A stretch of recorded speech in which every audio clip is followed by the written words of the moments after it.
What's going on, YouTube? Welcome back to the channel. Thank you for stopping by. All right, so you clicked on this because you want to basically know about this Canon RF 2x extender. So let me go ahead and tell you about this. Now, I rented this from the company Borrow Lenses. They're having a little promotion before they, I guess, moved their website name or something like that. So I ordered this and I basically got a free week out of it. So I've had this for 2 weeks now. I actually got to ship it back very soon, so let me go ahead and just dive into this. So if you're looking to spend $600 to extend your lenses, this may not be the best option for you, and I will tell you this. Now, if you're on a budget, this will definitely get you by, but I think for $600, this is a bust. Now, this is just my own opinion after using it for the last 2 weeks. I was mounting this to my Canon RF 600mm f11. Now, long story short, this turned my RF 600 f11 into an f22, which I necessarily wasn't, I wasn't happy about it, but it also, with my EOS RP, I can easily push 4,000 to 6,000 without a lot of noise, so it really didn't bother me a whole lot.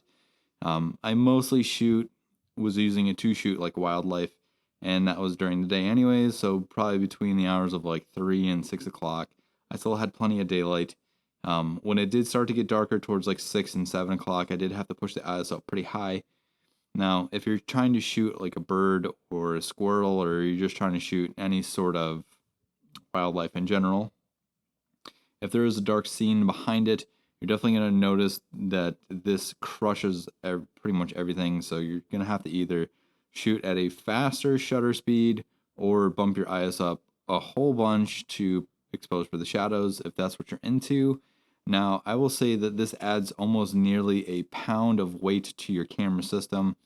I wasn't necessarily thrilled by this. After using it for the last 2 weeks, I can really say that this, while it was still sharp, it wasn't great. Now, like I said, I use this with my RF 600, and that lens by itself is pretty dang sharp.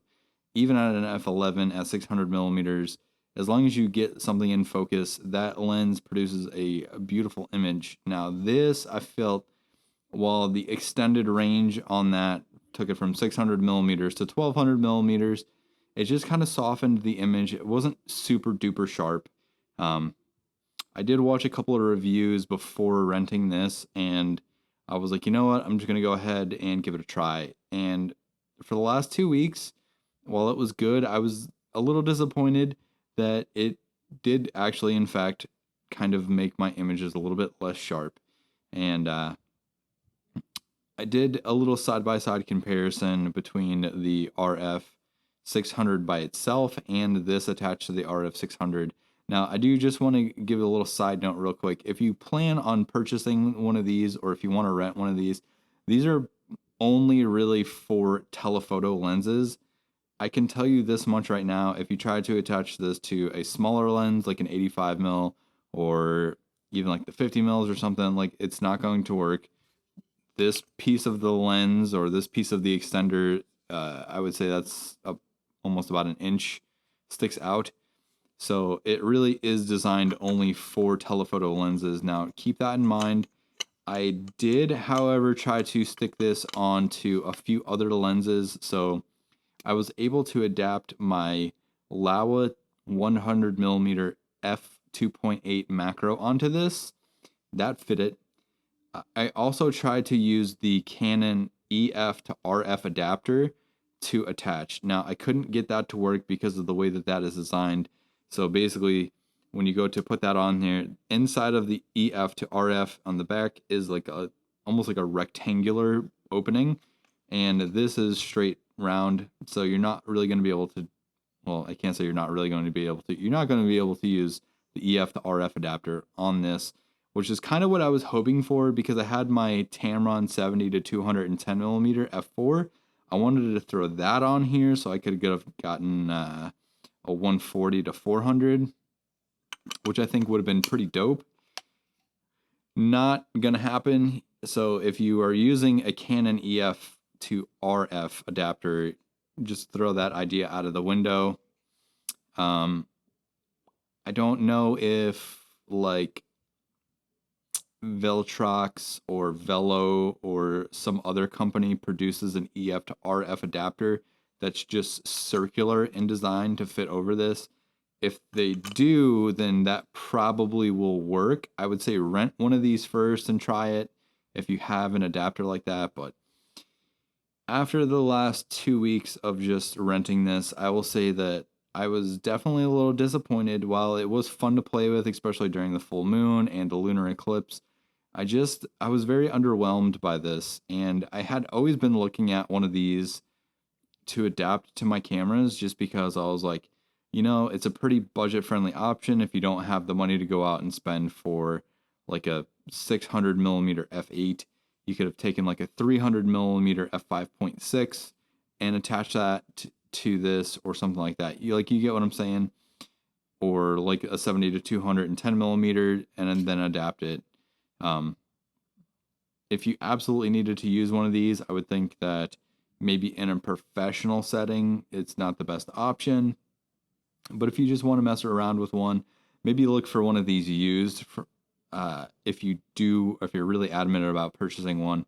Like I said, I tested this. I put a couple of different lenses on here. So like I said, I was able to get my Laowa 100mm macro lens, the Canon RF 600mm f11. I tried to put the adapter for the EF to RF mount, would not fit it.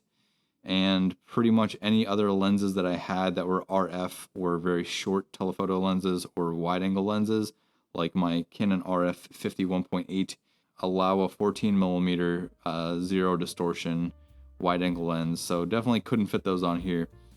I just wanted to give it a shot just to see if it actually would make a difference or if it actually would fit. And the answer to that is no. So hopefully you guys found this informational and useful. If you were persuaded by that to not purchase one of these, I would say rent it from Borrow Lenses or whatever their website is now and just give it a go.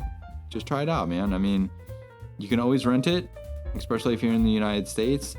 If you don't want to drop the $600 on one of these. And then also too, like I said, so basically this takes your f4 lens and turns it into an f8, or your f11 lens turns it into an f22. So basically you're doubling your focal length and you're doubling your aperture. So yeah, just keep that in mind.